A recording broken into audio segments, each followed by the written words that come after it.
Hello everyone, welcome to let's crack UPSC CSE. Let's crack UPSC CSE में आप सभी लोगों का बहुत बहुत स्वागत करते हैं। आज के क्लास में हम एक बहुत ही इंपॉर्टेंट टॉपिक पे डिस्कस करने जा रहे हैं।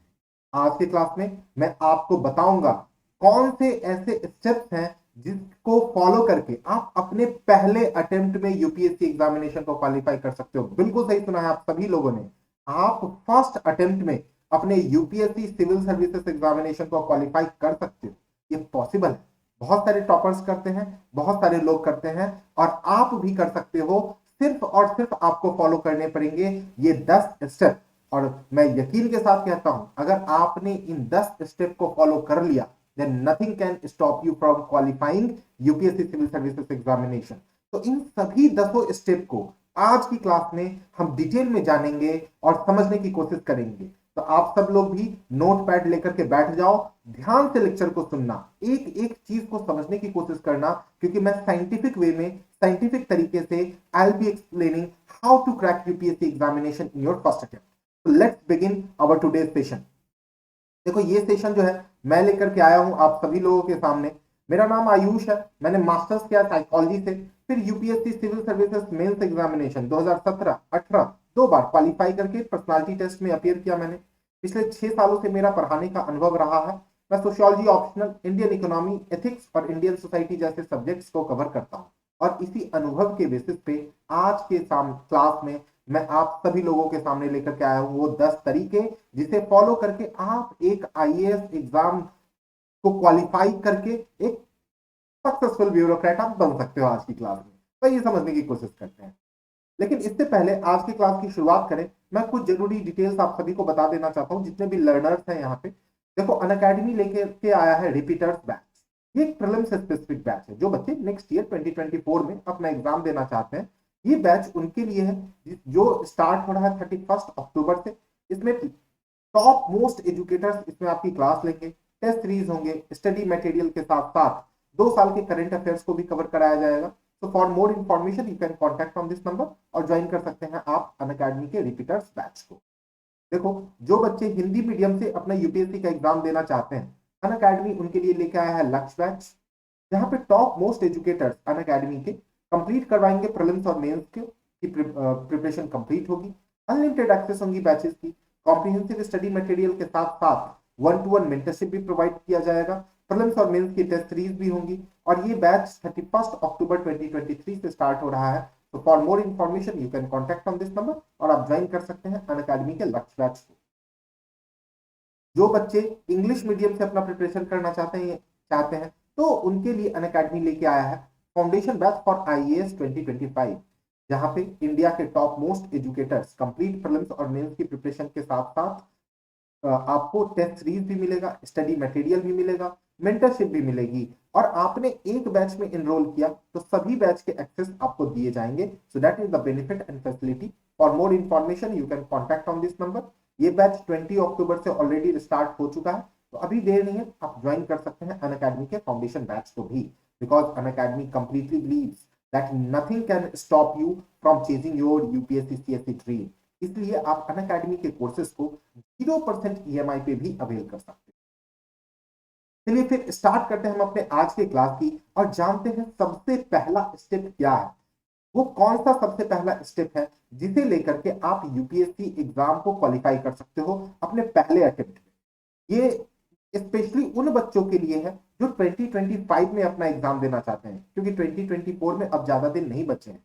ओके, तो ये स्पेशली उन बच्चों के लिए जो 2025 में अपना एग्जाम देना चाहते हैं, वो इन स्टेप्स को फॉलो करके एग्जाम को क्वालिफाई कर सकते हैं। और इस बात की मैं गारंटी देता हूं, अगर आपने 100% पूरे ईमानदारी के साथ, पूरे सच्चाई के साथ इन 10 जो स्टेप्स मैं आपको बताऊंगा उसे आपने अगर फॉलो कर लिया ना, then literally nothing can stop you from qualifying UPSC examination. बस आपको ध्यान से समझना है और अपना 100% दे करके इस एग्जाम को क्वालिफाई करना है।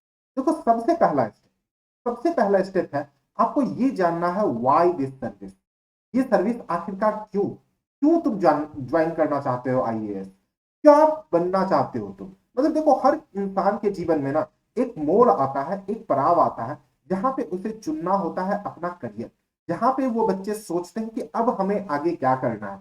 जैसे तुम अगर सपोज करो कि तुम अभी ग्रेजुएशन में हो, तुम अभी ग्रेजुएशन कर रहे हो, तो ग्रेजुएशन में एक ऐसा मोड़ आएगा जब तुम अपने फाइनल ईयर में होगे, तब फैमिली भी आपके बोलेगी, पेरेंट्स भी आपके बोलेंगे कि बेटा अब क्या करोगे, बच्चे अब तुम क्या करने वाले हो, after graduation what you will do. और ये मोमेंट ना, ये एक डिसाइसिव मोमेंट होता है। ये एक ऐसा मोमेंट है जहां पे आने वाली आपका आपका जीवन, और सिर्फ आपका जीवन नहीं, आपके पूरे खानदान का जीवन, आपके पूरे सोसाइटी का जीवन किस तरीके से होने वाला है, ये डिसाइड करेगा। ये जो मोमेंट है, इसी मोमेंट में डिसाइड किया जाता है। तो आपको डिसाइड करना, बहुत बच्चे बिजनेस को डिसाइड करते हैं, बहुत बच्चे फर्दर स्टडीज को, जैसे पीएचडी को परस्यू करके लोग चाहते हैं कि हम प्रोफेसर बने। हर किसी का अपना अपना करियर होता है, हर किसी का अपना अपना गोल होता है। जो बच्चे यूपीएससी एग्जामिनेशन को डिसाइड करते हैं कि नहीं मुझे यूपीएससी एग्जाम देकर के आईएएस बनना है, उसके लिए सबसे पहला स्टेप ये जान लेना है कि क्यों, व्हाई दिस पर्टिकुलर एग्जामिनेशन। और ये मैं इसीलिए आपको कह रहा हूं कि ये जान लेना इसलिए जरूरी है क्योंकि इस एग्जामिनेशन के प्रिपरेशन में ऐसे ऐसे मोड़ आएंगे, ऐसे ऐसे मोमेंट आएंगे, जिस मोमेंट पे तुम ये सोचोगे कि किस तरीके से इस एग्जाम को छोड़ के भागा जाए, किस तरीके से एग्जाम को बंद कर दिया जाए। There will be failure, there will be devastation. पहला अटेम्प्ट नहीं हुआ, दूसरा अटेम्प्ट नहीं हुआ, तीसरा अटेम्प्ट नहीं हुआ। तो ऐसे मोमेंट आएंगे जहां पे आपको ताने सुनने को मिलेंगे, समाज से गालियां खाने को मिलेगी आपको। ऐसा मोमेंट आएगा इस प्रिपरेशन में। क्या तुम एक्चुअल में तैयार हो उस मोमेंट के लिए? क्या तुम हर एक चीज सैक्रिफाइस करने के लिए तैयार हो इस मोमेंट के लिए? इसीलिए ये जान लेना जरूरी होता है, व्हाई दिस सर्विस। क्योंकि अगर तुमने ये जाने बिना, ये अपने आप से ये पूछे बिना अगर तुम इस प्रिपरेशन में कूद गए, तो यकीन मानो, या तो तुम अपना 100% नहीं दोगे तो फेल होगे, या फिर बीच राह में ही इस एग्जाम को छोड़ करके चले जाओगे, तब तो फेल, एग्जाम में अपियर ही नहीं किया तो फेल होने की तो बात ही नहीं है। तो ये पहला स्टेप है, ये पहली गारंटी है आपके सक्सेस की। अगर तुमने ये डिसाइड कर लिया व्हाई दिस एग्जाम, क्यों जाना है इस एग्जाम में, क्यों मानना है, क्यों बनना है आईएएस आईपीएस। और साथ ही साथ ये भी नहीं कि आपको व्हाई दिस सर्विस, आपको ये भी डिसाइड करना होगा कि आपको क्या आईएएस बनना है, या आपको आईपीएस बनना है, या आपको आईआरएस बनना है, क्या बनना है, या आपको आईएफएस बनना है, फॉरेन सर्विस। इसमें तो बहुत सारे सर्विसेज हैं, लेकिन ज्यादातर बच्चे आईएएस आईपीएस आईआरएस आईएफएस यहीं तक जाकर के रुक जाते हैं। और भी कई ऐसे सर्विसेज हैं, तो वो ज्यादातर लोग बनना नहीं चाहते हैं, क्योंकि वो फिर होता है कि चलो कोई भी मिल गया तो अब दे दो, ऐसी सिचुएशन होती है, ऐसे हालात होते हैं। ज्यादातर लोग इसमें बनना चाहते हैं। हालांकि आईएएस का, सिविल सर्विसेज का, तुम कोई भी पोस्ट तुम्हें मिले, उस ऑफिस के तुम बॉस रहोगे, ठीक है। तो सभी पोस्ट बहुत ही अच्छी है, अनडाउटेडली। तो सबसे पहले स्टेप में आपको क्या करना है? सबसे पहले स्टेप में तुम्हें ये जानना है कि क्यों ये सर्विस लेना है। अगर नहीं जानोगे तो या तो तुम अपना 100% नहीं दोगे, और तब ये एग्जाम पक्का फेल करोगे। मैं गारंटी के साथ ये बात कह रहा हूं। अगर तुमने ये डिसाइड नहीं किया कि व्हाई दिस सर्विस, तो मैं ये गारंटी के साथ कह सकता हूं कि या तो तुम एग्जाम दोगे तो फेल करोगे, या फिर बीच रास्ते में छोड़ करके भाग जाओगे। इसलिए ये जान लेना बहुत जरूरी है, व्हाई दिस सर्विस। और इसमें भी आईएएस क्यों, आईपीएस क्यों, आईआरएस क्यों, और आईएफएस क्यों। तो ये सबसे पहला स्टेप लेना है। जो भी बच्चे तैयारी करना चाहते हैं, आप सोचो, टाइम दो, अपने आप पे मनन करो, जानने की कोशिश करो कि तुम्हारे पास ऑप्शंस कितने हैं। तुम्हारे पास बिजनेस की अपॉर्चुनिटीज हैं, तुम्हारे पास किसी मल्टीनेशनल कंपनी में जॉब करने की अपॉर्चुनिटीज हैं, तुम्हारे पास फ्रीलांसिंग करने की अपॉर्चुनिटीज हैं, तुम्हारे पास कोई और काम करने की अपॉर्चुनिटीज हैं, और तुम्हारे पास IAS IPS IFS civil servant बनने की भी अपॉर्चुनिटीज हैं। तुम कौन से अपॉर्चुनिटीज के साथ जाना चाहते हो? कौन सी ऐसी अपॉर्चुनिटी है जो तुम्हें बहुत ज्यादा खुशी देगी? कौन सा ऐसा अपॉर्चुनिटी है जहां पे तुम रात को जब तुम सोने के लिए जाओगे तो तुम्हारे मन में ये फीलिंग आएगी कि यार लाइफ कितनी बढ़िया है, लाइफ कितनी रिलैक्सिंग है। एक ऐसा जॉब जहां पे तुम जाना चाहो, जिसमें तुम जो काम करना चाहो, क्या होगा इन 5 चीजों में से, उसके बारे में सोचो और तब डिसाइड करो। टाइम लो, इसमें टाइम लगेगा, 1 दिन 2 दिन 3 दिन 1 हफ्ते 15 दिन 20 दिन, लेकिन जब तुमने एक बार डिसाइड कर लिया कि मुझे इस सेक्टर में जाना है, मुझे ये काम करना है, मुझे आईएएस ही बनना है, उसके बाद आपका जो पहला गोल है ना, पहला गोल आपका सफल हो गया। यहां से आपके आईएएस बनने की राह प्रशस्त हो गई है। इसीलिए ये पहला स्टेप बहुत जरूरी होता है। देखो, बहुत जगह पे आपने सुना होगा, बहुत यूट्यूब वीडियोस देखे होंगे तुमने कि यूपीएससी को पहले अटेम्प्ट में कैसे क्वालिफाई करें, लेकिन ये वीडियो सबसे अलग है। ये वीडियो सबसे हटके है, क्योंकि आज के टाइम पे मैंने खुद साइकोलॉजी का स्टूडेंट रहा हूं। आज मैं पूरे यूपीएससी एस्पायरेंट के पूरे साइकोलॉजी को लेकर के आया हूं, साथ ही साथ मैं अपने एक्सपीरियंस को लेकर के आया हूं। तो मैं अपने एक्सपीरियंस से भी बता रहा हूं, जो मेरे फ्रेंड्स हैं, जो ऑलरेडी टॉपर्स हैं, सेलेक्टेड हैं, उनके अप्रोच से भी मैं बता रहा हूं, और साथ ही साथ एक साइकोलॉजिकल अप्रोच के साथ भी बता रहा हूं। और ये वीडियोस में जो जो बातें हैं ना, आप देख लेना, मैच करके देख लेना, मिला करके देख लेना दूसरे वीडियो से भी। ऐसी बातें आपको कहीं पे नहीं मिलेगी। और मैं ये दावे के साथ कह सकता हूं यहाँ पे कि आपने अगर इन स्टेप्स को फॉलो कर लिया तो कोई आपको नहीं डिगा पाएगा। एग्जाम को क्वालिफाई करने से दुनिया की कोई शक्ति नहीं रोक पाएगी आपको इस एग्जाम को क्रैक करने से। इन 10 स्टेप को सिर्फ फॉलो करना है। तो सबसे पहला, क्यों क्यों ज्वाइन करना है इस सर्विस को, ये लिख लेना है, ये नोट डाउन करके रख लेना है, ये छाप लेना है अपने दिमाग में, ये छाप लेना है अपने दिल में, और यही हमेशा सोचते रहना है। क्योंकि ये जो पहला स्टेप है, ये सिर्फ आपको जानने के लिए नहीं, बल्कि ये आपके मोटिवेशन के लिए भी है। देखो, दो चीजें होती है, एक होता है मोटिवेशन, एक होता है मोटिवेशन कि आप कोई चीज सुने और मोटिवेट हो गए कि हाँ यार चलो करना है। लेकिन ये जो मोटिवेशन है ना, ये एक हफ्ते के बाद मोटिवेशन खत्म हो जाता है। आपने देखा होगा, आपने अपने लाइफ में आजमाया भी होगा कि आपने संदीप महेश्वरी सर के शो देख लिए या फिर किसी और इन्फ्लुएंसर का शो देख लिया, एकदम मोटिवेटेड हो गया कि कल से दुनिया बदल देंगे, कल से पूरी तकदीर बदल देंगे। लेकिन एक हफ्ते के बाद फिर से आप उसी रास्ते पे आ जाते हैं। तो ये मोटिवेशन होता है जो आउटसाइड से इन्फ्लुएंस होता है, जो आउटसाइड इवेंट से इन्फ्लुएंस होता है। दूसरा होता है इंस्पिरेशन, दूसरा होता है इंस्पिरेशन। ये इंस्पिरेशन इनसाइड से इन्फ्लुएंस होता है। इंस्पिरेशन में आप चाहते हो, आप दूसरे वर्ल्ड से इन्फ्लुएंस नहीं हुआ, आप एक्सटर्नल फैक्टर से इन्फ्लुएंस नहीं हुए हो। ये चीजें आप चाहते हो, आप चाहते हो ये काम करना, ठीक है। तो इसलिए वाई दिस सर्विस ना, ये आपके लिए इंस्पिरेशन का काम करेगी थ्रू आउट द जर्नी। इसीलिए ये जान लेना बहुत जरूरी है कि किस राह पे चलना है, किस डगर पे जाना है, सीधा जाना है, लेफ्ट जाना है, राइट जाना है ना, किस डगर पे जाना है, किस मोड़ पे जाना है, ये जान लेना बहुत जरूरी है। और ये है आपके सक्सेस का पहला स्टेप। दूसरा दूसरा स्टेप सक्सेस का, आपने फिर डिसाइड कर लिया कि कुछ भी हो जाए मुझे बनना तो आईएएस ही है, फॉर एग्जाम्पल, या आईपीएस ही है, मतलब सिविल सर्विसेज में जाना है, ये तुमने डिसाइड कर लिया। और जो दूसरा स्टेप होता है एक विद्यार्थी के जीवन में, एक स्टूडेंट के जीवन में, वो है कि क्या वो कोचिंग के थ्रू अपनी प्रिपरेशन करे या सेल्फ स्टडी के थ्रू प्रिपरेशन करे। ये जो डायलेमा है ना, ये हर स्टूडेंट के लाइफ में आता है।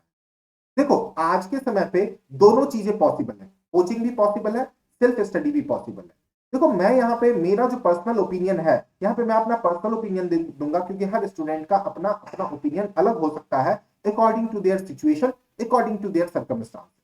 देखो, कोचिंग इंस्टीट्यूट क्या करती है, वो आपके प्रिपरेशन को एक मोड़ दे देती है, एक एंगल दे देती है, जिसके थ्रू आप समझते हो चीजों को, आपको पता होता है कि तैयारी को कैसे करना है, किस दिशा में लेकर के जाना है ना। एक दिशाहीन प्रिपरेशन ना हो, उसके लिए कोचिंग इंस्टीट्यूट बहुत जरूरी है। साथ ही साथ एक डिसिप्लिन बनाए रखने के लिए भी कोचिंग क्लासेस जरूरी होती है, क्योंकि आपको पता होता है कि आज मुझे हिस्ट्री पढ़ना है, कल मुझे ज्योग्राफी पढ़ना है, परसों मुझे पॉलिटी पढ़ना है। तो डिफरेंट डिफरेंट स्ट्रैटेजी आपको पता रहता है, आपको एक मोमेंटम में बने हुए रहते हो। तो मोमेंटम में बनाने के लिए कोचिंग जरूरी है। लेकिन हाँ, एग्जाम क्वालिफाई करने के लिए ये बिल्कुल जरूरी नहीं है कि आप कोचिंग को ज्वाइन करो ही करो। इंटरनेट पे बहुत सारे रिसोर्सेस अवेलेबल हैं, जिसको पढ़ करके अगर आपके अंदर डिसिप्लिन है, आपके अंदर क्षमता है, तो आप सेल्फ स्टडी के माध्यम से भी, सेल्फ स्टडी को यूज करके भी आप पढ़ सकते हो, क्रैक कर सकते हो। लेकिन ये बहुत ही कम, यहाँ पे मैं ये बात मानता हूं कि ये अगर कोई करोड़ों बच्चे हैं ना, तो करोड़ों बच्चे में से कोई एक ही बच्चा होगा जो सेल्फ स्टडी के थ्रू पूरे लगातार पूरे प्रोसेस में मोमेंटम बना करके पढ़ाई कर सकता है। मुश्किल है, लेकिन असंभव नहीं है ना, टफ है, इंपॉसिबल नहीं है। ओके, तो सेल्फ स्टडी के थ्रू भी तुम यूपीएससी एग्जामिनेशन को क्वालिफाई कर सकते हो, क्योंकि ये इंफॉर्मेशन का एज है। This is the age of information. यहाँ पे इंफॉर्मेशन फ्लडेड है, पूरी दुनिया में फैला हुआ है। तो एग्जैक्ट यूज करके, इंफॉर्मेशन का एग्जैक्ट यूज करके आप प्रिपरेशन को कर सकते हो बढ़िया तरीके से। सेल्फ स्टडी के थ्रू भी आप यूपीएससी निकाल सकते हो, और कोचिंग क्लासेस के थ्रू भी आप यूपीएससी को निकाल सकते हो। क्योंकि ये जो कोचिंग क्लासेस है, ये आपको एक मोमेंटम देने का काम करती है, ये आपको एक डायरेक्शन देने का काम करती है। यहाँ पे आप डायरेक्शन लेस नहीं होते, आपको पता है कि कहाँ पे जाना है, किस तरीके से करना है, क्योंकि आप क्लास में जाते हो, बच्चों से इंटरेक्ट करते हो, पढ़ाई करते हो, या फिर ऑनलाइन ही कोर्स आप लेते हो, तो वहां पे आप टीचर से बातें करते हो, फैकल्टी मेंबर से बातें करते हो, ठीक है, तो एक डायरेक्शन मिली हुई रहती है। और सेल्फ स्टडी में जो इंफॉर्मेशन ऑलरेडी इंटरनेट पे अवेलेबल है, आप उस इंफॉर्मेशन को खुद से कलेक्ट करते हो और फिर अपनी तैयारी शुरू करते हो।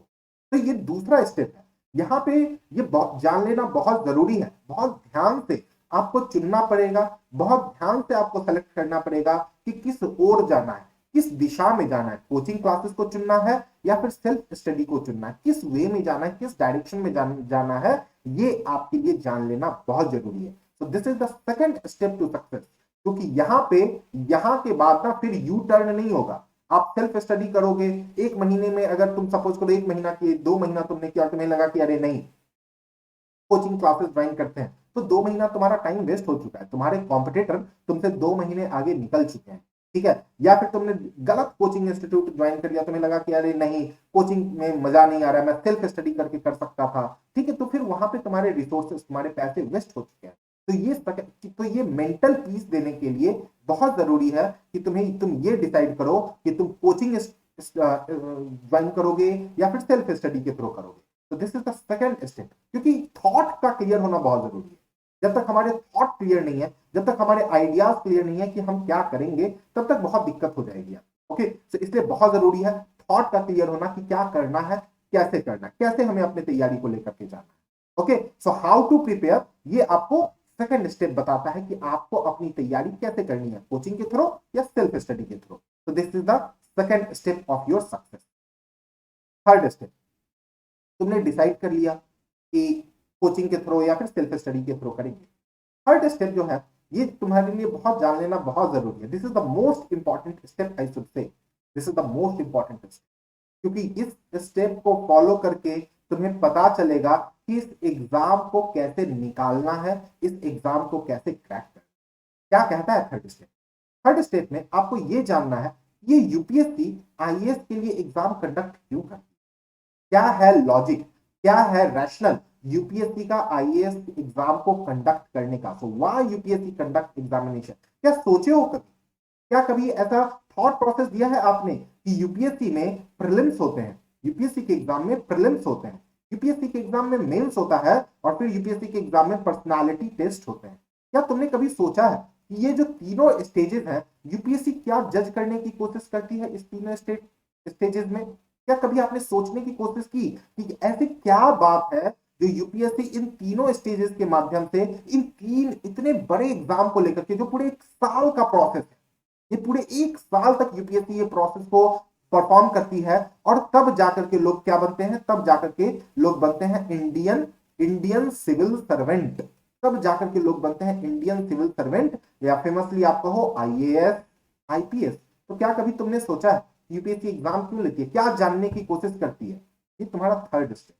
This is the third step that you need to think, that you need to understand. चलो मैं यहाँ पे बता देता हूं आपको।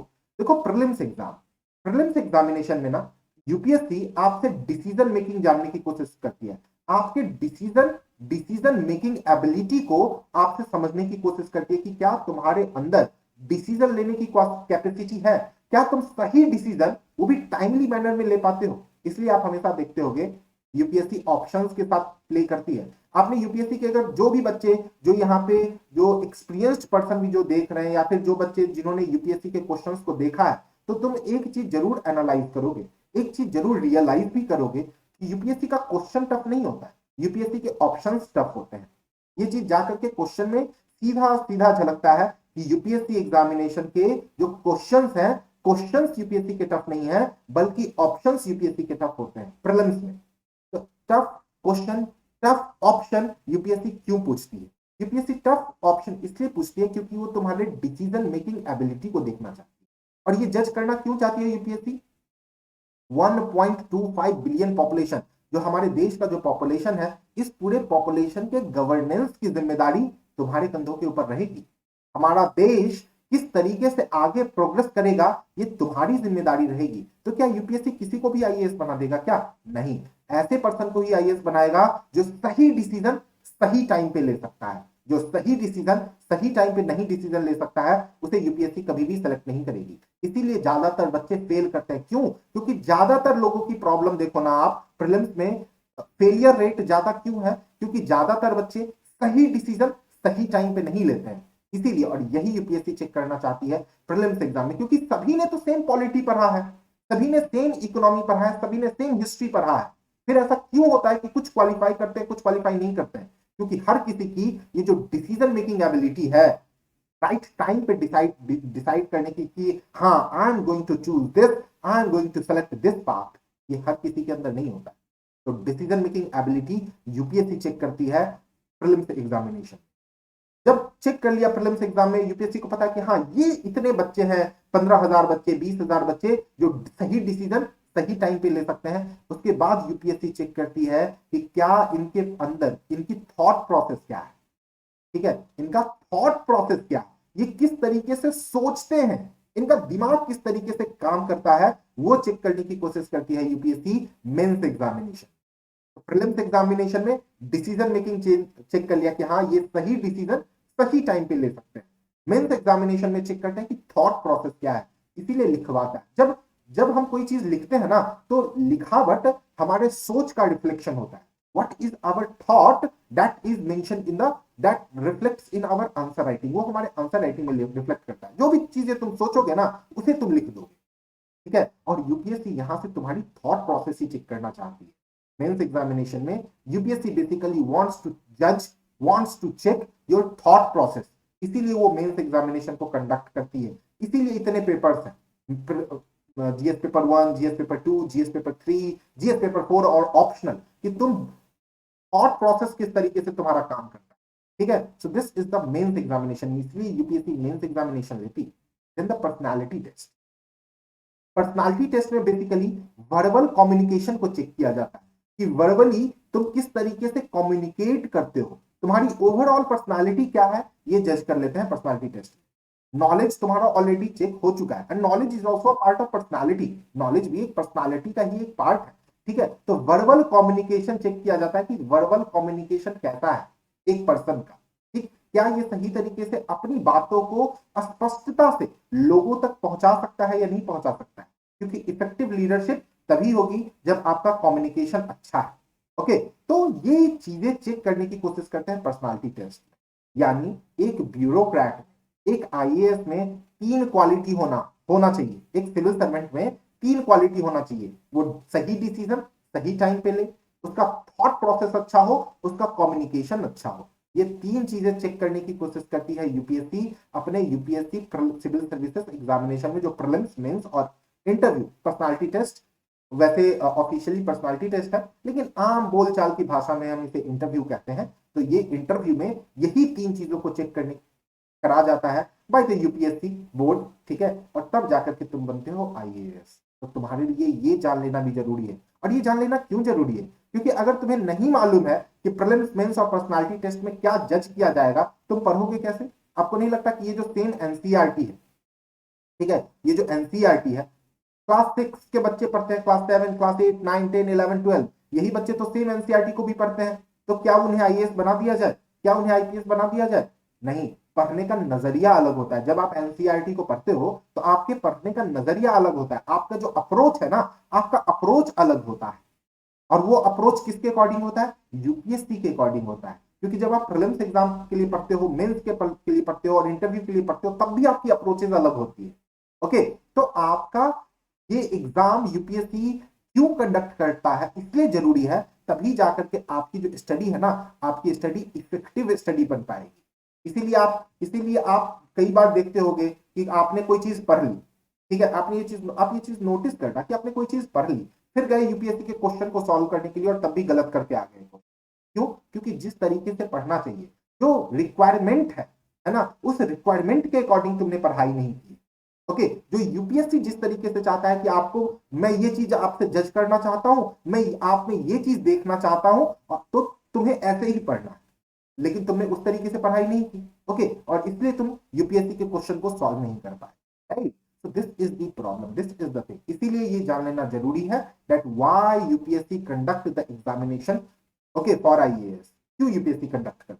तो this is the reason. I hope कि आपको क्लियर हो गया होगा। तो ये बातें बार बार सुनो, बार बार आकर के ये वीडियो देखना, है ना, रिपीटेटिव मोड में आप आकर के ये वीडियो देखना, बार बार देखना, क्योंकि ये आपका रोड तय करेगा, whether you are going on the path of bureaucracy or not. Okay, so this is the third step of your success. तुमने जान लिया, तुमने समझ लिया कि क्या है थर्ड स्टेप, किस तरीके से यूपीएससी एग्जामिनेशन को क्वालिफाई किया जाता है। Now the another important step is to know the syllabus. अब पढ़ना क्या है, क्या चीजें पढ़ना है। पता है बच्चे क्या करते हैं ना, बहुत सारे ऐसे बच्चे होते हैं जो सिलेबस देख लिया कि हाँ हिस्ट्री, ज्योग्राफी, पॉलिटी, इकोनॉमी ये पढ़ना है हमें, और वो लेकर के बैठ जाते हैं पढ़ने के लिए। कंप्लीट सिलेबस, डिटेल्ड सिलेबस आधे से ज्यादा एस्पायरेंट नहीं देखते, और यही रीजन है कि वो कभी सफल नहीं हो पाते। मैक्रो एनालिसिस, माइन्यूट एनालिसिस मैं अगर कहूं तो डिटेल एनालिसिस कहना ज्यादा सही होगा कि ये डिटेल एनालिसिस करना सिलेबस का बहुत जरूरी है। यूपीएससी ने अगर हिस्ट्री पूछा है, हिस्ट्री है, तो हिस्ट्री के कितने टॉपिक हैं, एंशियंट में, मेडाइवल में, मॉडर्न में, पोस्ट इंडिपेंडेंस में और वर्ल्ड हिस्ट्री में, वर्ल्ड हिस्ट्री में कितने टॉपिक्स हैं, कितने कितने टॉपिक्स को पढ़ना है, उसकी माइक्रो लिस्टिंग करनी जरूरी है। ओके, तो सिलेबस की माइक्रो लिस्टिंग करो, हर एक टॉपिक को जानने की कोशिश करो कि कितने टॉपिक्स हैं, उसका लिस्ट होना चाहिए। जैसे तुमने हिस्ट्री के लिए तुमने सिलेबस देखा, सिलेबस देखना इसलिए जरूरी है ना क्योंकि पढ़ोगे क्या, what are you going to read, ये इसलिए ये जान लेना जरूरी है, और हर एक टॉपिक को कवर करना जरूरी है। नहीं तो फिर एग्जाम में जाओगे, प्री एग्जाम में ही बैठोगे और क्या होगा कि अरे ये तो हमने पढ़ा ही नहीं, इसके बारे में तो हम जानते ही नहीं है, ये कहां से यूपीएससी ने क्वेश्चन पूछ लिया। और फिर हम क्या कहते हैं, यूपीएससी तो अंडर द सन कुछ भी पूछ सकती है, राइट? ऐसा नहीं है, अंडर द यूपीएससी सिलेबस से बाहर नहीं जाती है। आप क्वेश्चन पेपर उठा करके देख लीजिए, हर चीज आपके सिलेबस में मेंशन है, और जो सिलेबस में मेंशन है वहीं से यूपीएससी क्वेश्चन पूछती है, यूपीएससी सिलेबस से बाहर नहीं जाती है।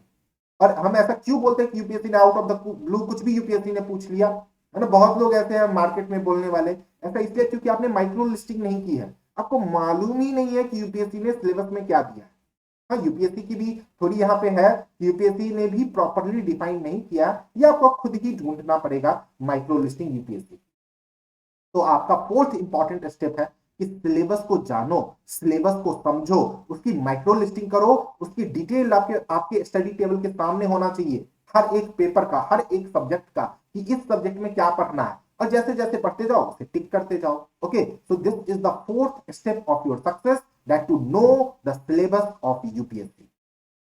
फिफ्थ, बहुत सारे बच्चे, एक्चुअली मैं अगर कहूं आपको तो 98% स्टूडेंट ऐसे हैं जो सिलेबस देखते हैं, उसके बाद सीधा बुक उठाते हैं और पढ़ने लग जाते हैं। नहीं, आपको एक्टिव देखो, कुल्हाड़ी जितनी ज्यादा शार्प होगी उतने अच्छे से तुम पेड़ को काट सकते हो। ठीक है, दो दो लोग हैं, एक है पर्सन ए, एक है पर्सन बी, दोनों चले पेड़ को काटने के लिए, और दोनों के पास 10 डेज है, दोनों के पास 10 डेज है पेड़ को काटने के लिए।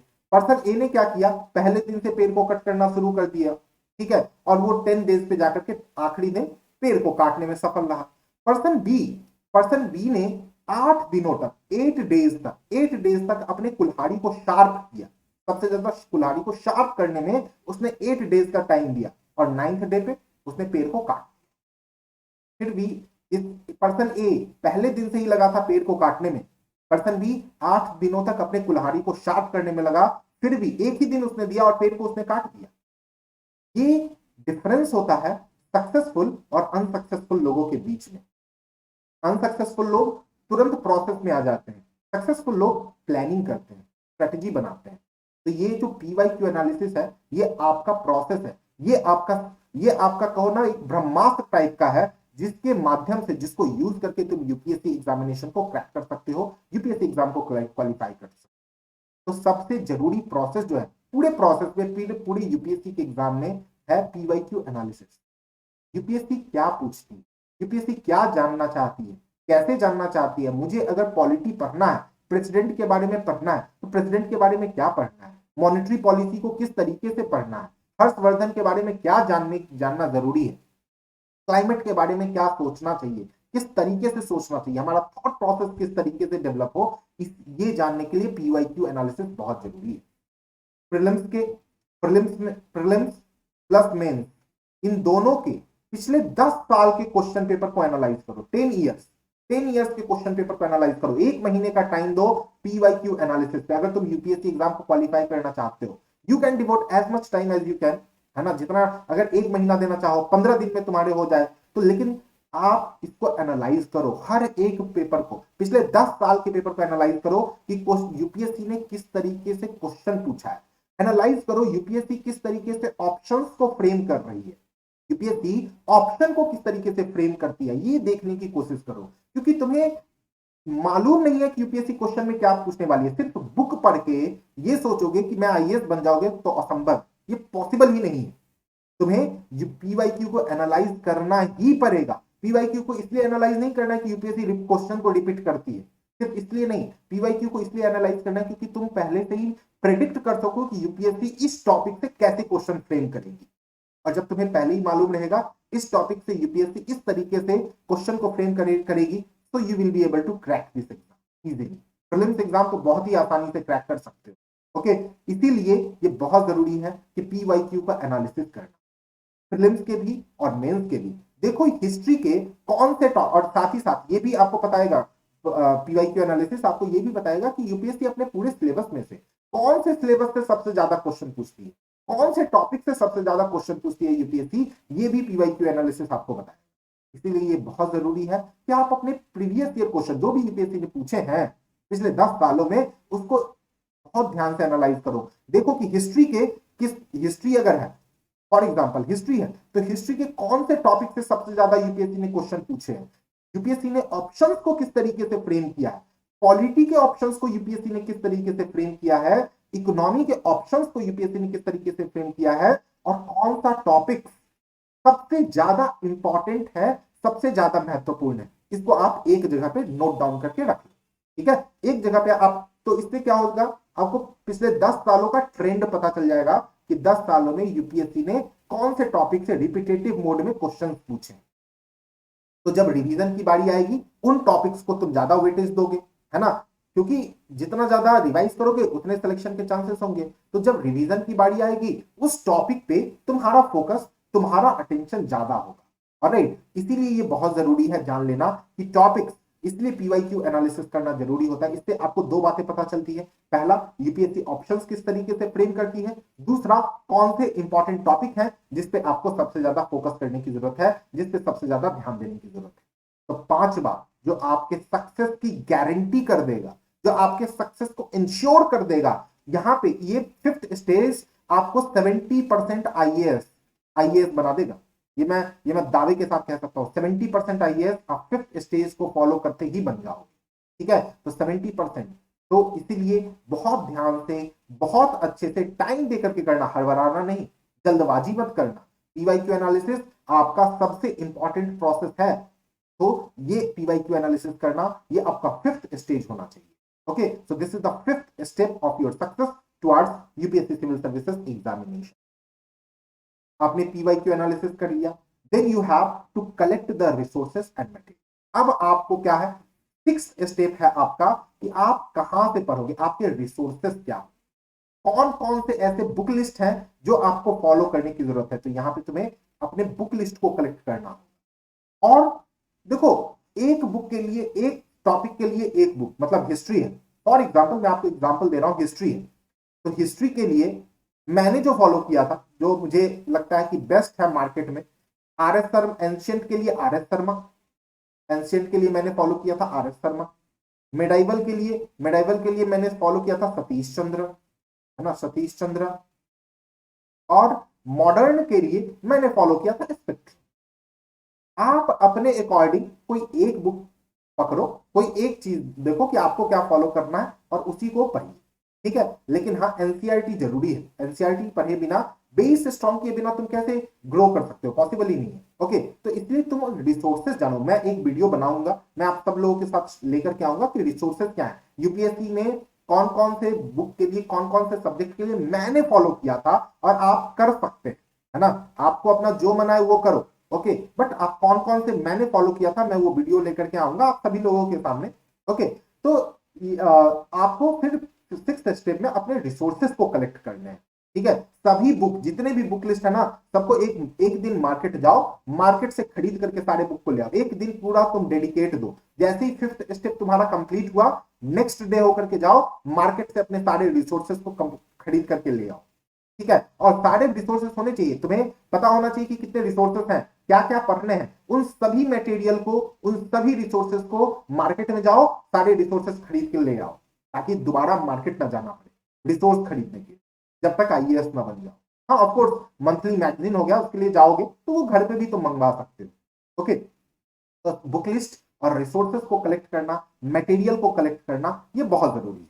ओके, यहाँ पे आपको ऑप्शनल के बारे में भी मैं बता दूं कि 5th स्टेप में आपको सिर्फ जीएस के ही पीवाईक्यू नहीं देखने हैं, है ना, ऑप्शनल के भी पीवाईक्यू देखने हैं, ऑप्शनल के भी मटेरियल जानने हैं, है ना, अपना, क्योंकि ऑप्शनल एक इंपॉर्टेंट रोल प्ले करता है। ओके, तो ऑप्शनल क्या लेना चाहते हो उसके बारे में भी जानो, और उसके भी पीवाईक्यू देखो, उसके भी मटेरियल कलेक्ट करो। उसके बाद आप मटेरियल कलेक्ट करके ले आए, then the seventh step of your success is to make the effective study plan. बच्चे क्या करते हैं, 12 घंटे का शेड्यूल बना लिया, इतना हेक्टिक शेड्यूल बनाते हैं 12 आवर्स के, 15 आवर्स के, कि कल से मैं 15 घंटे पढ़ूंगा, कल से मैं 12 घंटे पढ़ूंगा, कल से मैं 18 घंटे पढ़ूंगा।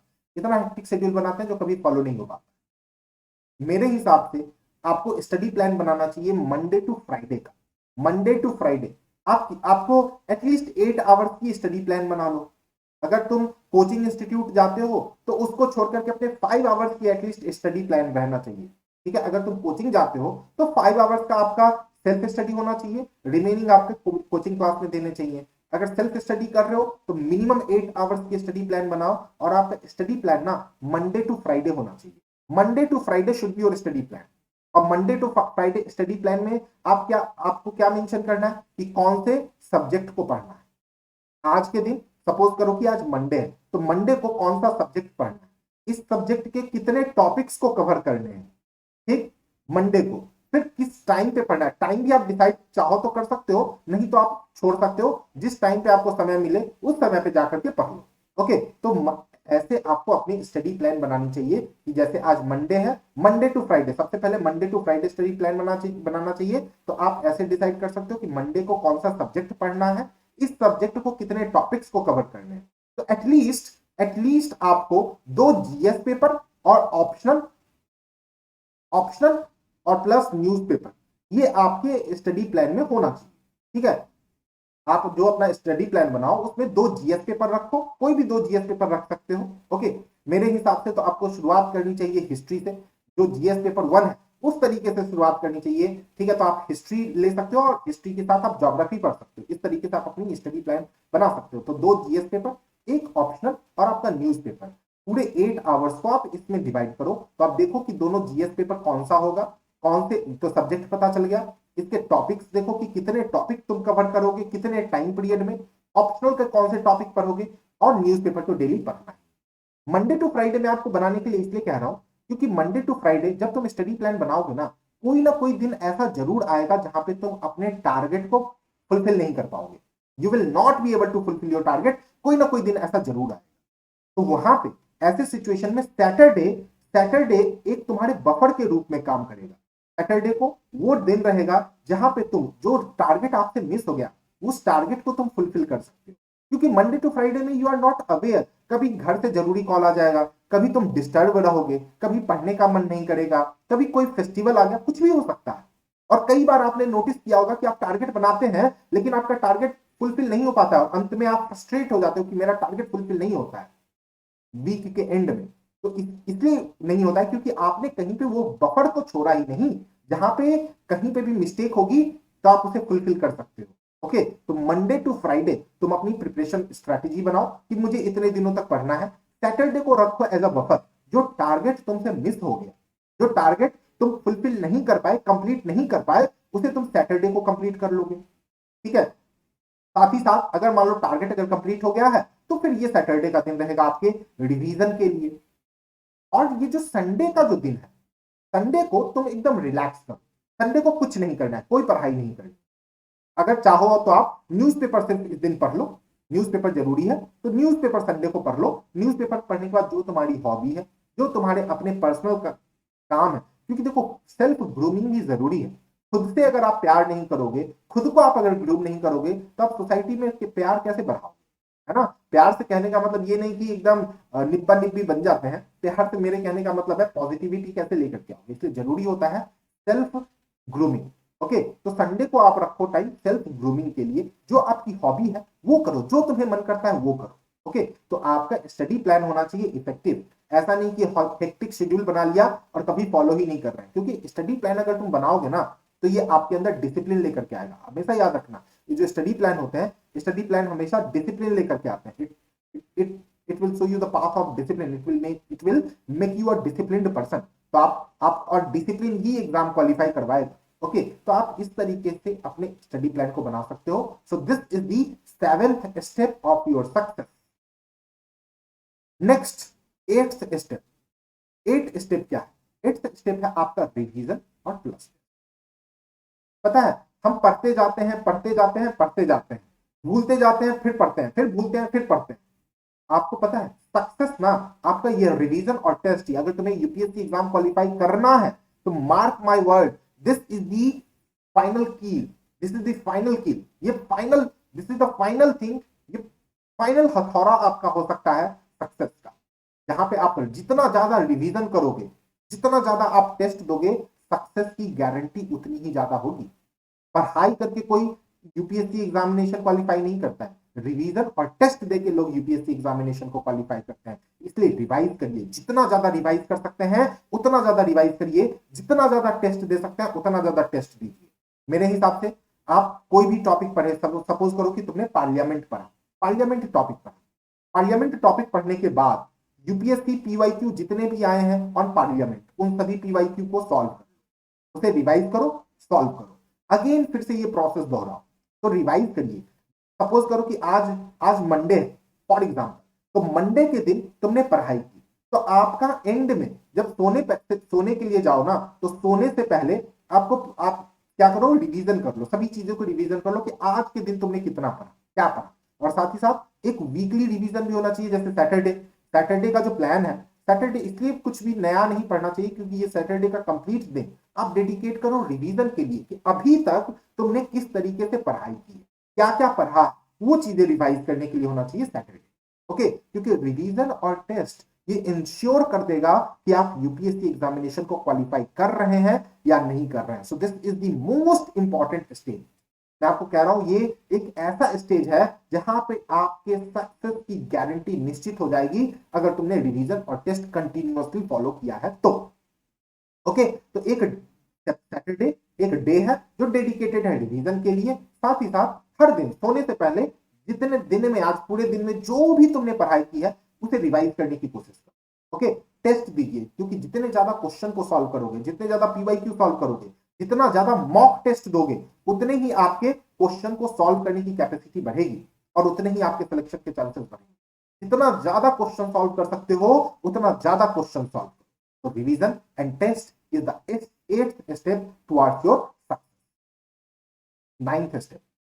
9th step is not related to your study. It is related to your emotion. पता है, एक एस्पायरेंट के जीवन में ना बहुत सारे डार्क फेजेस। डार्क फेजेस कैसे?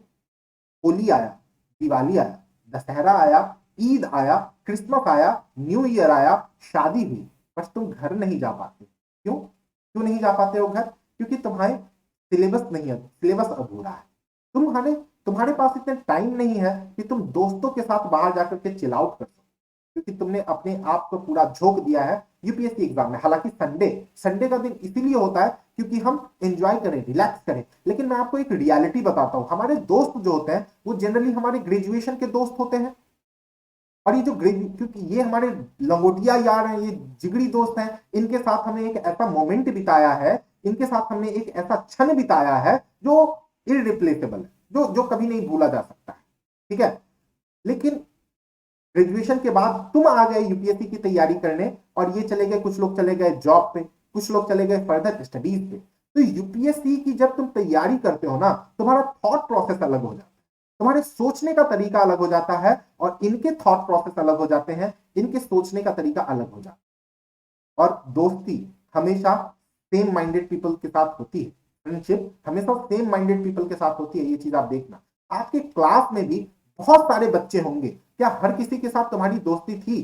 क्या हर कोई क्लास में तुम्हारा दोस्त था? नहीं, कोई 1, 2 या 3 स्टूडेंट ही थे जो जिसके साथ तुम्हारी दोस्ती थी और तुम सबका ग्रुप था। ऐसा क्यों? क्योंकि तुम सभी के जो माइंड है तुम सभी के जो थॉट प्रोसेस है वो सेम थे, इसीलिए। और जब यूपीएससी में आते हो तुम्हारा थॉट प्रोसेस अलग हो जाता है, इनके थॉट प्रोसेस अलग हो जाते हैं, और दोस्ती यहां पे एक ब्रेक हो जाता है। टूटती नहीं है दोस्ती, लेकिन आपस में मिलते नहीं है, तुम बातें करना भी पसंद नहीं करते हैं, तुम्हें लगेगा कि मेरा टाइम वेस्ट हो रहा है, और ये होता है, ये एक्चुअल में होता है। तो इस समय पे तुम्हें अपने इमोशन को कंट्रोल करना बहुत जरूरी है, क्योंकि ये डार्क फेज है। यहाँ पे डार्क फेज तो मैं नहीं कहूंगा, ये गोल्डन फेज है बेसिकली, जहां पे तुम अपने विंग्स को और मजबूत करने की कोशिश कर रहे हो और फैला रहे हो अपने विंग्स को। तो एक यूपीएससी एस्पायरेंट को अपने इमोशन को कंट्रोल करना बहुत जरूरी है। जिस दिन तुम कोई चीज पढ़ाई कर रहे हो, तुम्हें कोई बुरे न्यूज आएंगे, कई बार तुम्हारे घर वाले कहेंगे कि पैसे नहीं है हमारे पास, तुम्हारे ऊपर ही सब कुछ डिपेंडेंट है, और तुम इतना ज्यादा असहाय महसूस करोगे कि मेरे घर के पास वाले के पास पैसा नहीं है, इतना ज्यादा प्रेशर तुम अपने आप के ऊपर महसूस करने लग जाओगे जिसका कोई अंदाजा नहीं रहेगा। और याद रखना, कोई भी ना बोझ लाद करके पहाड़ नहीं चढ़ सकता। जितना हल्का तुम अपने आप को रखोगे, ऊपर उतना ही ज्यादा ऊंचा उठ सकते हो, और जितना बोझ लेकर के चलोगे उतना ही ऊंचा ऊंचा उठने में तुम्हें टाइम लगेगा। इमेजिन करो, दो पर्सन, एक ने अपने पीठ पे बहुत हेवी बोझ लेके रखा है, और दूसरा पर्सन फ्री है, उसके पीठ पे कोई बोझ नहीं है। कौन सबसे ऊपर चढ़ेगा पहाड़? वो नहीं जिसके पीठ पे बोझ है, वो चढ़ेगा जो फ्री है। तो और ये जो इमोशन है ना, और ये जो इमोशनल ब्रेकडाउन होता है, ये वो बोझ होता है जो आपकी यूपीएससी एग्जाम की रुकावट लेके आता है, यूपीएससी के एग्जाम में रुकावट पैदा। इसीलिए इस फेज में, इस टाइम पे अपने इमोशन को कंट्रोल करना सबसे महत्वपूर्ण होता है, सबसे जरूरी होता है। तो जस्ट कंट्रोल योर इमोशन, अपने इमोशन को कंट्रोल करो, इमोशनल ब्रेकडाउन मत होने दो, have emotional intelligence. Always remember, ये एक फेज है, ये एक तपस्या है जो तुम कर रहे हो उस चीज के लिए जो तुम चाहते हो एक्चुअली। और यहां पे आपको काम में आएगा why you want to join this exam. जो पहला स्टेप था, वो पहला स्टेप यहां पे तुम्हें मदद करेगा अपने इमोशन से लड़ने में, अपने इमोशन को और मजबूत करने में। ये पहले स्टेप जो है, फर्स्ट स्टेप विल है, क्योंकि यहां पे अगर तुम्हारा इमोशनल ब्रेकडाउन हो गया, तुम हर चीज छोड़ छाड़ के चले जाओ।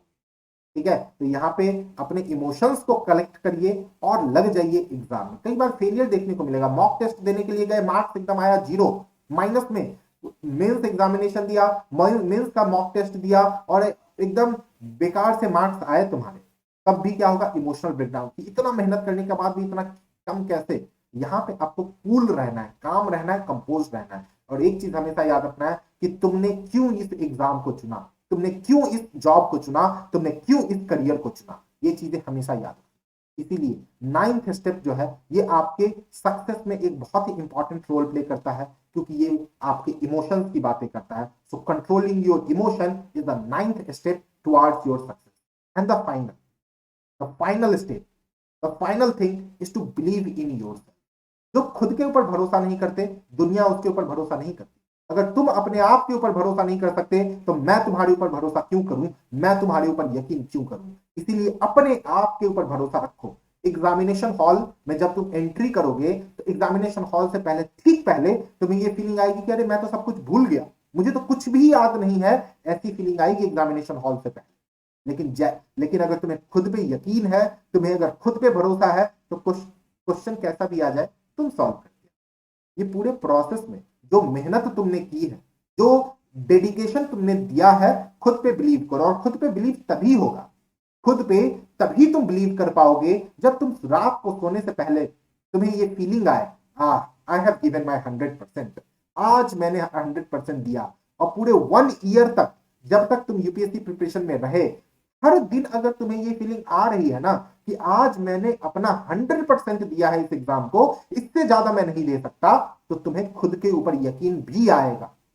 बहुत बच्चे कहते हैं ना, मेरा कॉन्फिडेंस नहीं है, मुझे कॉन्फिडेंस नहीं आ रहा है कि मैं एग्जाम क्वालिफाई करूंगा या नहीं करूंगा। वो इसलिए क्योंकि वो उनके अंदर ये फीलिंग नहीं आती है कि आज मैंने अपना 100% दिया है या नहीं दिया। अगर तुम हर दिन, every day, if you are giving 100% to this exam, जिस चीज की तुम तैयारी कर रहे हो, उसमें अगर तुमने अपना 100% दिया, मतलब इससे ज्यादा तुम नहीं दे सकते थे। 100% यहाँ पे देने का मतलब ये नहीं कि पूरा 24 घंटे में 24 घंटे पढ़ लिया, नहीं। तो जितना तुम्हें पढ़ना चाहिए, जितना मैक्सिमम पॉसिबल था तुम्हारे लिए, तुम्हारे सिचुएशन के हिसाब से, सर्कमस्टांसेस के हिसाब से, अगर तुम्हारे पास 2 घंटे थे सिर्फ पढ़ने के लिए, तो तुमने पूरे 2 घंटे तक शिद्दत के साथ पढ़ाई की, वो होता है 100% देना। तो जब तुम अगर 100% देते हो, रात को सोने से पहले अगर तुम्हें ये फीलिंग आ रही है that today I have given my 100% for this exam, for this service, for this job, then remember, तुम्हें खुद पे भी यकीन होगा और अपने प्रिपरेशन पे भी यकीन होगा, और तुम्हारे सिलेक्शन की गारंटी भी तब होगी।